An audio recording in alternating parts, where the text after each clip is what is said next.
Hello everyone, स्वागत है फिर से आपका अपने YouTube channel visual art point में, जिसमें हम कला के मूल तत्वों के बारे में पढ़ रहे हैं। ठीक है, हमारी इस पे 2 वीडियो ऑलरेडी आ चुकी हैं। ये अभी तीसरी वीडियो है, यानी कि ये पार्ट 3 है, जिसमें हम रेखा के बारे में पढ़ रहे थे। ठीक है, इससे पहले हमने रेखा के बारे में काफ़ी कुछ पढ़ा है। थोड़ी बहुत ही चीज़ें रह चुकी थी जो मैंने इस वीडियो में कवर की हैं। ठीक है, तो इसमें हम पढ़ेंगे रेखांकन की परिभाषा। पहले हमने रेखा पढ़ा था, अब हम पढ़ते हैं रेखांकन। ठीक है, यानी कि ड्राइंग। रेखा का किसी भी माध्यम जैसे पेंसिल, पेन आदि से अंकन करना ही रेखांकन कहलाता है। ठीक है, किसी भी माध्यम से हम जो है लाइनें खींच सकते हैं, उससे ड्राइंग बना सकते हैं, तो वही हमारा क्या कहलाता है, रेखांकन कहलाता है। ठीक है, जब हम लाइन ड्राइंग बनाते हैं तो रेखांकन के कौशल को ड्राफ्टमैनशिप कहा जाता है। ठीक है, रेखांकन के जो कौशल हो, मतलब रेखांकन का जो कौशल है, जो उसकी प्रवीणता है, जो उसकी दक्षता है, ठीक है, या टैलेंट है, उसको क्या कहते हैं, ड्राफ्टमैनशिप कहते हैं। रेखांकन को मुख्य रूप से 3 भागों में विभक्त किया गया है। ठीक है, यानी कि जो हम ड्राइंग बनाते हैं ना, उसको मुख्यतः 3 भागों में विभक्त कर सकते हैं हम, या उसको 3 भागों में विभक्त किया गया है। पहला आता है स्वतंत्र रेखांकन, दूसरा आता है स्मृति रेखांकन, तीसरा आता है प्रतिरूपात्मक रेखांकन। ठीक है, स्वतंत्र रेखांकन यानी फ्री ड्राइंग। फ्री ड्राइंग का मतलब इस पर फ्री ड्राइंग किसी से अपने स्वतंत्र रेखांकन यानी कि फ्री ड्राइंग, ठीक है, किसी वस्तु से अपने मस्तिष्क पर पड़ने वाले प्रभाव के आधार पर अपनी इच्छा शक्ति से किया गया चित्रण। ठीक है, यानी कि किसी वस्तु से जो हमारे मस्तिष्क पर प्रभाव पड़ता है, ठीक है, कोई भी वस्तु या कोई भी व्यक्ति या कोई भी चीज़ जिसको देखकर हमारे मस्तिष्क पर कोई प्रभाव पड़े, और उसमें हम अपनी इच्छा शक्ति से क्या करें, उसका चित्रण करें।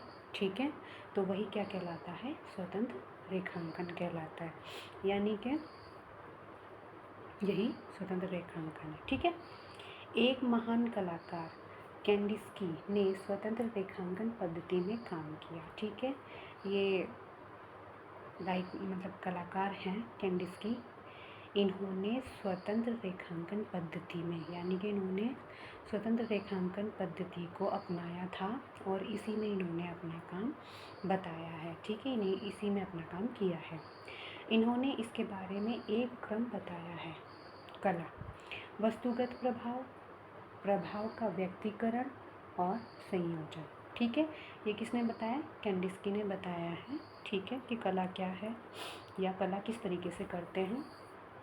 तो वस्तुगत प्रभाव हो गया, उसके बाद आता है प्रभाव का व्यक्तीकरण, उसके बाद आता है संयोजन। ठीक है, संयोजन मतलब बना लेना, पूरा समस्त संयोजन कर लेना। दूसरा आता है स्मृति रेखांकन, यानी कि मेमोरी ड्राइंग। कलाकार अपनी स्मरण शक्ति के आधार पर कार्य करता है। स्मरण शक्ति यानी कि याददाश्त। ठीक है, तो कोई कलाकार, माना उसने कोई चीज़ देख ली और उसको बाद में, कुछ टाइम के बाद में, या फिर उसी समय बिना देखे और केवल याददाश्त के माध्यम से ही उसको उसने बना दिया। ठीक है, इसमें किसी का फेस हो सकता है, कोई वस्तु हो सकती है, कोई जगह हो सकती है, कुछ भी हो सकता है। तो स्मृति रेखांकन मतलब मेमोरी ड्राइंग होती है, जिसमें कलाकार अपनी स्मरण शक्ति यानी कि याददाश्त के आधार पर कार्य करता है। ठीक है, तीसरा आता है प्रतिरूपात्मक रेखांकन। प्रतिरूपात्मक रिप्रेजेंटेशनल ड्राइंग, किसी भी वस्तु या व्यक्ति के यथार्थ रूप का प्रतिरूप बनाना।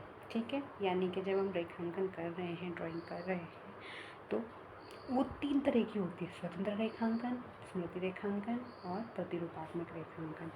इसमें क्या होता है कि कोई भी चीज़ है हमारे सामने, कोई भी वस्तु है, कोई व्यक्ति है, कुछ भी है, जब हम उसको यथार्थ रूप में बनाते हैं, यथार्थ यानी कि जैसा है वैसा ही सेम टू सेम बनाते हैं, तो वो उसका क्या हो जाता है, प्रतिरूपात्मक रेखांकन हो जाता है, ठीक है, जिन चीज़ों को हम देखकर सामने पे बना रहे हैं या फिर उसको यथार्थ रूप में बना रहे हैं, सेम टू सेम, प्रतिरूप मतलब कॉपी कर रहे हैं, ठीक है।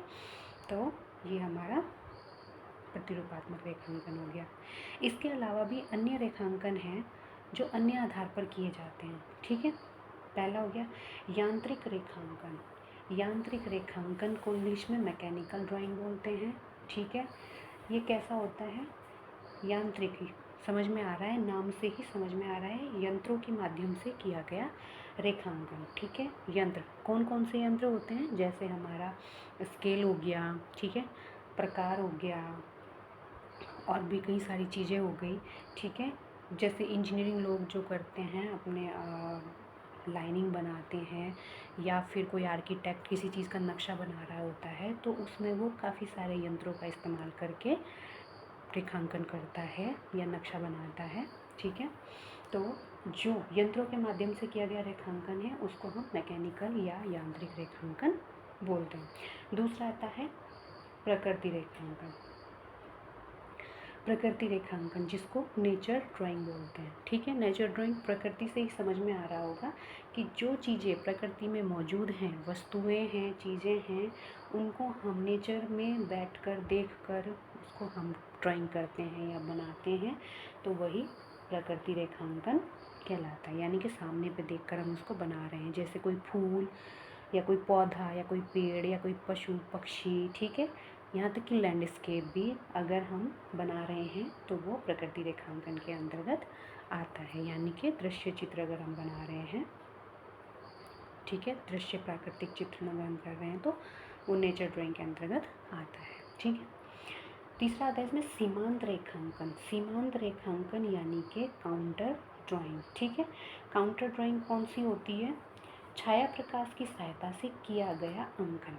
छाया प्रकाश, ठीक है, हमने कोई भी चीज़ बना दी, कोई भी वस्तु बना दी या कोई भी चित्र बना दिया, जब हम उसमें छाया प्रकाश डाल देंगे, ठीक है, या शेड्स डाल देंगे और उसके माध्यम से हम रेखांकन करते हैं तो उसको काउंटर ड्राइंग बोलते हैं, ठीक है। छाया प्रकाश से किया गया रेखांकन इसमें आ जाएगा सीमांत। क्यों? क्योंकि उसकी सीमा बंध चुकी है, ठीक है।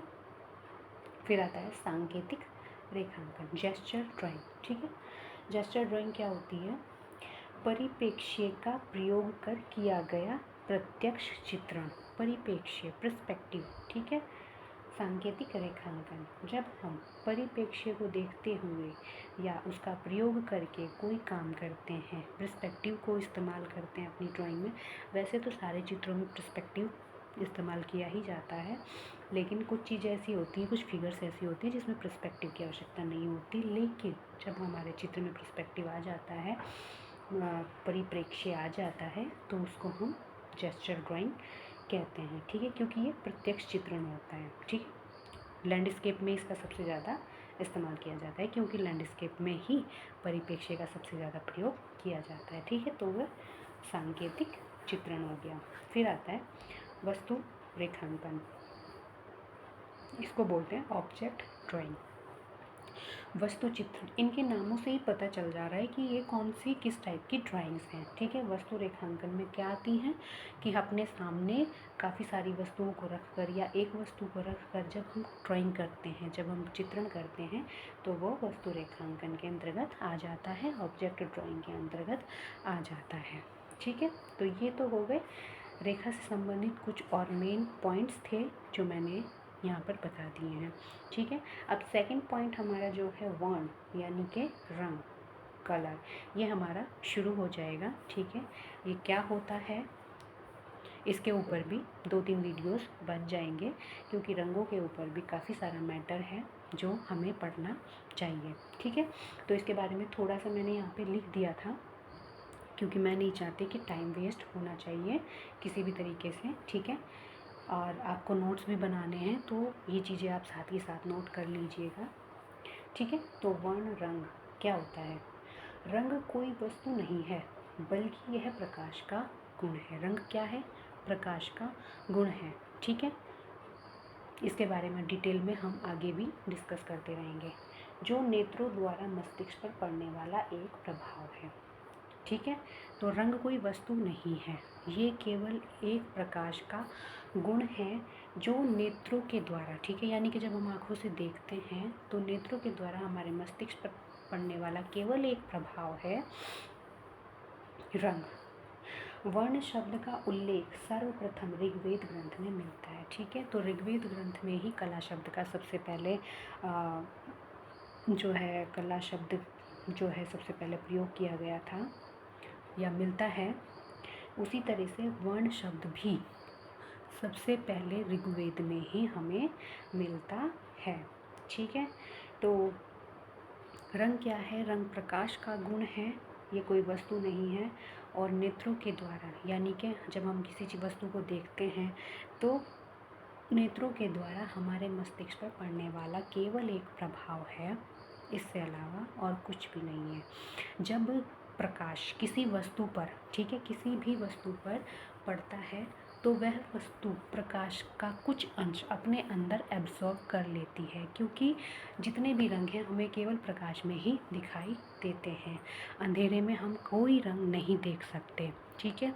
तो इसीलिए जब प्रकाश, सूर्य का प्रकाश किसी वस्तु पर पड़ता है तो वह वस्तु उस प्रकाश का कुछ अंश अपने अंदर एब्जॉर्ब कर लेती है, सोख लेती है, जिस कारण वह वस्तु हमें रंगीन दिखाई देती है, ठीक है, उसका कलर हमें दिखाई देता है। हमारे नेत्रों में दो तरह के ग्रंथियाँ होती हैं, रोड्स एवं कोन्स, ठीक है, उनके ज़रिए ही हम सारे रंगों को देख सकते हैं। क्लियर हो गया? तो इसके बारे में हम लिखेंगे भी और आगे पढ़ेंगे, समझेंगे। इस वीडियो में इतना ही, ठीक है। तब तक के लिए टेक केयर।